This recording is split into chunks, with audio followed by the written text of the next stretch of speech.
Assalamu alaikum. Welcome to my Stano Learning Point.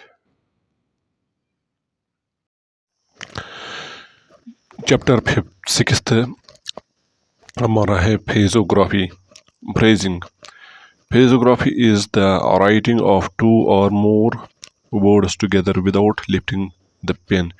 जिस तरह हम ज्वाइनिंग करते थे, ज्वाइनिंग में हम कॉन्सोनेंट्स को एक कॉन्सोनेंट को दूसरे कॉन्सोनेंट के साथ ज्वाइन करते थे, अब हमें इसी तरह फ्रेजोग्राफी में भी करना है फ्रेज, मगर हमें यहाँ पे वर्ड्स बना के ज्वाइन करने हैं, यानी कि जो हमने वर्ड्स बनाए उनको ज्वाइन करना है एक वर्ड को दूसरे वर्ड से, तो उसको हम फ्रेजोग्राफी कहते हैं. Without lifting up the pen, the result outline being called, उसको हम फ्रेजोग्राफी कहते हैं. The best phrasograms are those which combine the quality of facility, linearity, and legibility. A phraseogram should be easy to write. It should not ascend too far above, nor descend too far below the line, and it must be legible when written. Subject to the observance of these combinations, the practice of phrasography writing will greatly increase the writer's fluency and speed. जो कि हम phrase लिखेंगे वो हमें ज़्यादा उनकी outline का हमें ख्याल रखना है, वो ज़्यादा ऊपर न जानी चाहिए न ज़्यादा नीचे जानी चाहिए. जिस तरह हमें आउटलाइन लिखनी है उसी के हिसाब से हमें वो लिखने हैं, ना वो ज़्यादा नीचे होनी चाहिए ना वो ज़्यादा. और इससे हमें क्या होगी, इससे हमें स्पीड इंक्रीज़ होगी और स्पीड भी इंक्रीज और फ्लुएंसी भी हमें इससे बढ़ेगी. और हमें इससे होगा और हमें इनको इस तरह लिखना है कि हमें जल्दी से समझ में आने चाहिए कि ये क्या लिखा हुआ है. इनको हमें रीड करने में कोई डिफ़िकल्टी ना होने, इस तरह हमें लिखने हैं. ग्रामर लॉग्स हम लिखते थे, तो अब से हम इसको थैंक पढ़ेंगे या थैंकड पढ़ेंगे जब हम इसको एबो द लाइन लिखेंगे. और इसी थो को हम ऑन द लाइन थिंक पढ़ेंगे. अगर हम ऐसे हमको जब सेंटेंस में लिखेंगे खाली तो हमको थिंक पढ़ेंगे, एबो द लाइन इसको थैंक पढ़ेंगे या थैंकड. इसी तरह दो को हम एबो द लाइन दो पढ़ेंगे, ऑन द लाइन इसको धेम पढ़ेंगे. इस तरह हम ज को हम वाज पढ़ेंगे on the line, across the line इसको हुज पढ़ेंगे. शो को हम शैल पढ़ेंगे ऑन द लाइन, इस तरह हम अक्रॉस द लाइन इसको विश पढ़ेंगे. लेफ्ट सेमी सर्कल को हम एबो विथ पढ़ेंगे, इसी को हम ऑन द लाइन व्हेन पढ़ेंगे. एबो द लाइन राइट सर्कल को राइट सेमी सर्कल को हम व्हाट पढ़ेंगे और एबो ऑन द लाइन इसको वुड पढ़ेंगे. डैश को हम ऑन जो हमारा था उसके मोटे डैश को हम ऑफ पढ़ेंगे या ऑफ पढ़ेंगे. ऑन द लाइन इसको ही पढ़ेंगे. तो ये कुछ ग्रामर लॉग्स थे चैप्टर 6th में, यानी कि फ्रेजोग्राफी चैप्टर में. मैंने इनको इसलिए किया क्योंकि हमें इसको फ्रेजोग्राफी में भी यूज़ करना है, इसलिए मैंने इन ग्रामर लॉग्स की पहचान कराई, क्योंकि हमें इनको ग्रामर फ्रेजोग्राफी में भी आते हैं.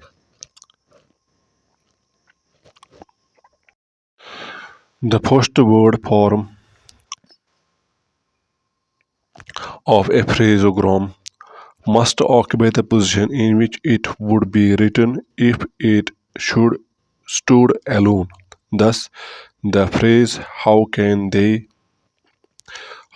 they" would be represented by the outline commencing on the line.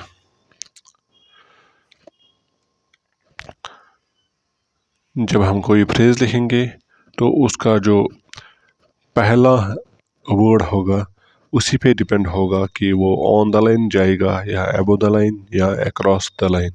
तो हम हाउ कैन दे लिखेंगे पहला हमारा फ्रेज, हाउ कैन दे। तो हाउ हमारा ऑन द लाइन है, ऐसे कैन अबव द लाइन है, दे ऑन द लाइन है। तो हम क्या करेंगे, हम इसको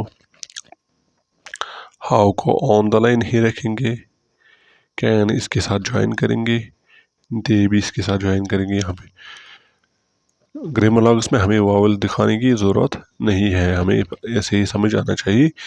इसमें हाउ कैन दो के बाद दे आ सकता है, दैट।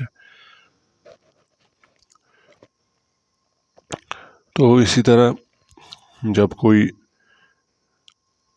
बिकॉज हाउ, अगर हाउ अकेले यहाँ पे आता ऑनलाइन पे, तो इस तरह इसने इनको भी ऑनलाइन पे ऑन द लाइन पे इनको भी डाला है।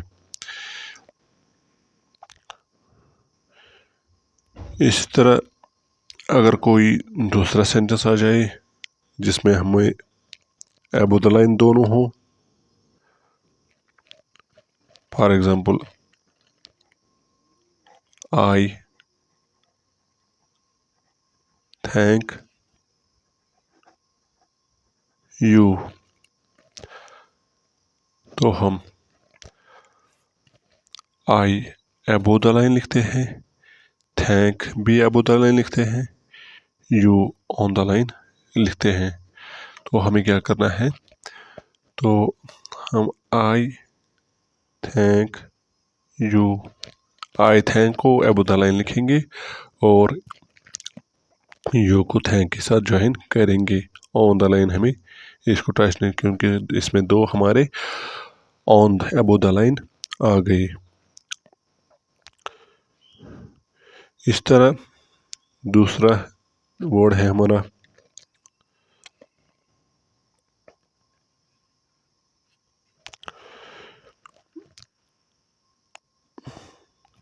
हमारे पास एक और वर्ड है with much,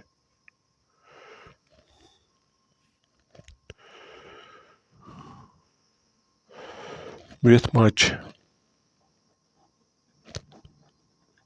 with which, with each. तीन वर्ड्स है। विथ हम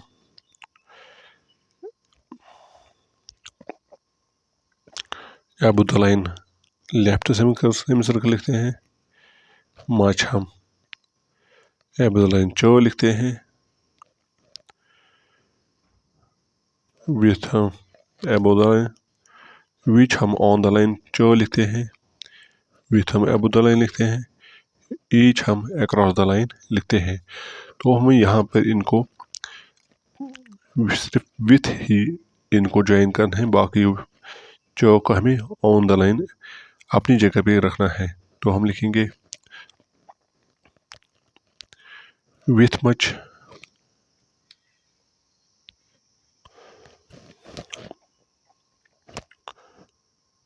विथ मच हम लिखेंगे ऐसे, इसको अबव द लाइन नहीं रखेंगे दोनों को।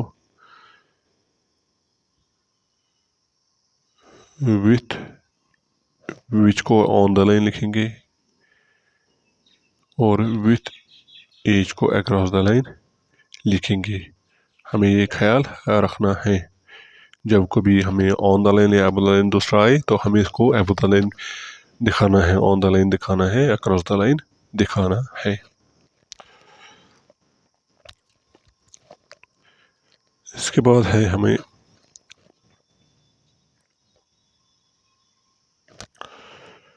आई।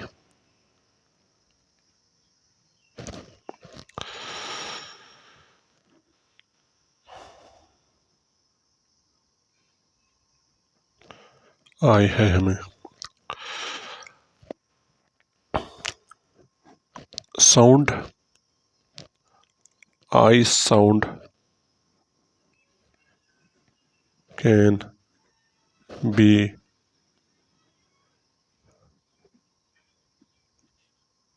shortened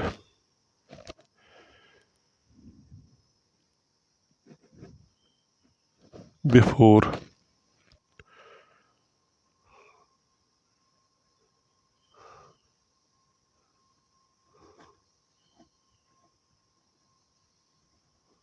joined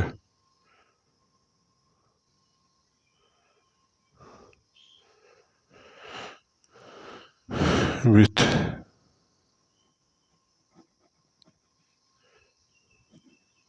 can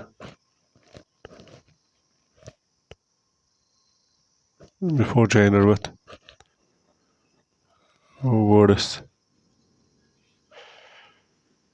can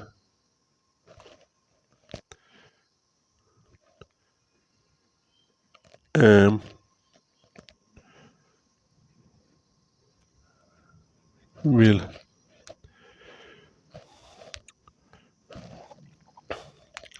या हम कह सकते हैं को sound, M sound, L sound, इनके साथ हम आई साइन को हम शॉर्ट कर सकते हैं। शॉर्ट यानी कि इसको हम हाफ ही लिख सकते हैं।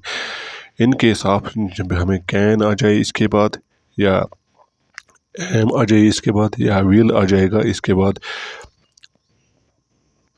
फॉर एग्जांपल हमें लिखना है